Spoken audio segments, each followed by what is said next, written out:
Wow, from the lakeside. It's not easy. Unajua, it's not everybody from the lakeside. It's linguistic.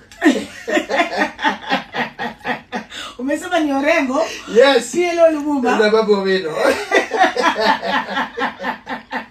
Wanaweza kuzungumza Kizungu. Yes. Wale wengine? We are not linguistic. We are both grown up. I love you. And I couldn't say it back. Sio kukosa adabu. Ulisema? Yes. I love you and you couldn't say it back. Yes. Sio kukosa adabu, ila tu kwamba I'm just getting tired. Kumaanisha kuna watu wanaambiwa I love you. Najibu. Imagine. Serious. Imagine. Do you know the last time I love you? Do you know the last time? Uliambiana ama uliambiwa? Niliambiwa. Uliambiwa lini? Kitambo sana. Mwaka gani? Like right now 7 years ago. And you're 40 more? Yeah. Bado sijafika huko but I'm almost. Unajua ni ngumu sana kupata mtu akwambie kwa masikio I love you. Yes. Unaambiwa ngoje kwa simu? Nakupenda. Na mimi na expect ikuje I love you. Oh wow. Baby, I love so does it slap different wakati nasema kwa Kiingereza?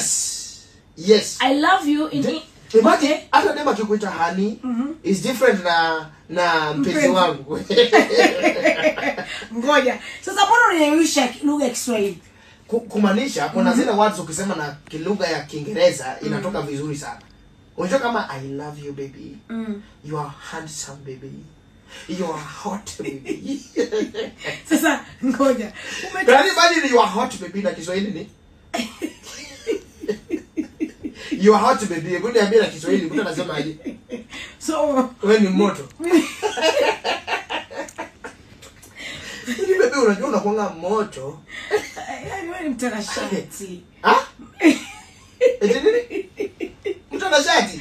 Sasa imagine umekana mpenzi wako anamwambia baby unajua wewe ni mtanashati. It doesn't sound romantic. Oh, so I have to say you're handsome. Yeah, you're handsome baby. You are like pineapple juice.